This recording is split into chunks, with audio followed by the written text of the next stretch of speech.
Good evening and thank you for joining us. Clark MacArthur was just here for that big charity golf tournament a Yep. couple weeks ago, and now great news for him. Great news for him and great news for the Leafs. He was a big factor to their success. Well, the amounts of success they had last year, so that's good for both of them. Fantastic. Shauna, what are we looking forward to in the weather forecast? Another beautiful day out there today. Yes, another scorcher, and it's going to be a nice evening. But as we take a look now what's happening across the Midwest region and Lloydminster, we're sitting at 24 degrees. How does that compare to across the region? Lakeland, similar situation, over sunny skies and 24. However, in the Battlefords right now, as I speak, there is a thunderstorm making its way through the area, which should end sometime after dinner. So with all these warm temperatures, is there any rain in the forecast? I'll have all the details coming up a little later on. After 7 years of investigation, RCMP have charged 9 people from the Poundmaker First Nation. Back in June of 2004, Cutknife RCMP received a complaint from a member of the First Nation that banned and treaty land entitlement funds had been misspent. The detachment, along with the F Division Commercial Crime Section in Saskatoon, began their investigation, and in 2006, the Commercial Crime Unit took over the case. As a result of that follow-up investigation, the following adults have been charged: Dwayne Antione, Ted Antione, Colin Favel, Brian Tatusis, Irene V. Tatusis, Norman Antione, Hickson Weenie, Burton Baptiste, and Victoria McMillan. RCMP say in total, 47 charges have been laid. They include theft over $5,000, fraud over $5,000, criminal breach of trust, and breach of trust by a public official. They're all scheduled to make their first court appearance in Cutknife Provincial Court on August 16th.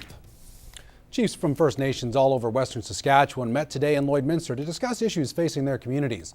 The economy, flooding, and highways were all on the agenda, and as Whitney Stinson reports, they were joined by the Saskatchewan NDP leader, Dwayne Lingenfelter. I'm looking forward also to hearing from the various chiefs who are here and their staff as to what they see for their future, for their families, and it's a learning experience for us. We were looking forward to hearing from the chiefs as well, but unfortunately they refused interviews and wouldn't let us in the meeting. According to Lingenfelter, though, he was looking forward to discussing economic development in the province. How we share and get a better share for the people of the province, including First Nations people, but for Saskatchewan people in general. You know, I've been talking about that a lot, how we need a review of the potash royalty in order that we have a bit extra money for the people of the province. And so that's part of the discussion that's going on. He's been talking to First Nations groups across Saskatchewan, not surprising since the election is already called for November 7th. He says healthcare and housing are regular issues that come up in his weekly First Nations people's meetings. And the final thing is jobs and employment for First Nations people. That's a big thing that resonates with First Nations people that the NDP is talking about. This is the second time Lingenfelter has hit Lloydminster on his summer tour.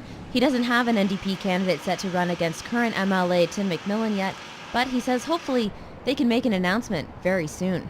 This is an important area for us in terms of the amount of oil that's produced here and the jobs that are created, and also the number of First Nations people that live in this area. Whitney Stinson, Newcap News. Some local kids were enjoying a bit of fun in the sun today. They headed out to Sandy Beach as part of the Lloydminster Native Friendship Centre's summer camp.